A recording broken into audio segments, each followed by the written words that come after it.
Joining me now is Professor Klaus Dodds, who's done research in the areas of geopolitics and security, ice studies and the international governance of the Antarctic and the Arctic. Welcome to the programme. So how encouraged are you by these developments that it appears that a fund is emerging for countries who have to mitigate the impact of climate change? And also 1.5 degrees appears to have come back into the text.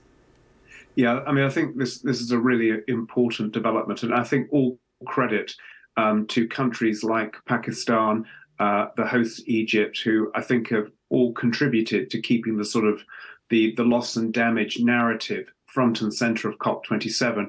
I'd also pay tribute actually also to youth activism. That's been really, really striking, I think, in this COP compared to earlier iterations.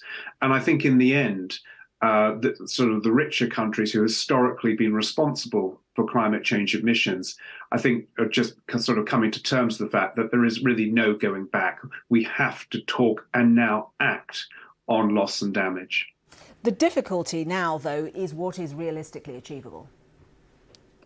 Well, the difficulty, I suppose, is thinking about the costs of not doing something. So, it is perfectly obvious when you think about the sort of enormous damage wrought on Pakistan this summer that had at least a $30 billion price tag. If you then start to scale that up and think about some of the really quite dire predictions that come from exceeding 1.5 degrees, if nothing else, collective self-interest should determine that the richest countries in the world really, really start to take this very, very seriously. Has there been enough discussion, do you think, of fossil fuels? After all, they are pretty much the centre of the problem. Well, again, I mean, let's be candid about this. I mean, COP27 has not been without its challenges. This is also a COP that's attracted a fair share of headlines which discuss the presence of oil and gas lobbyists. We've not been able to get text thus far, at least, that talks about the phasing down of fossil fuels. And the other thing that I think is vitally important to understand is the geopolitical environment is not a good one.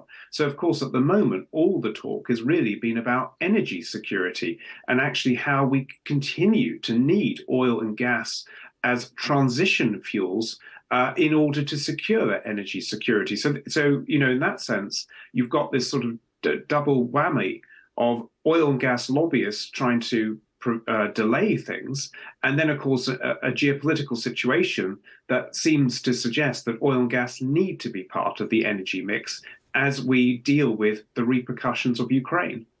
Professor Klaus Dodds, thank you very much.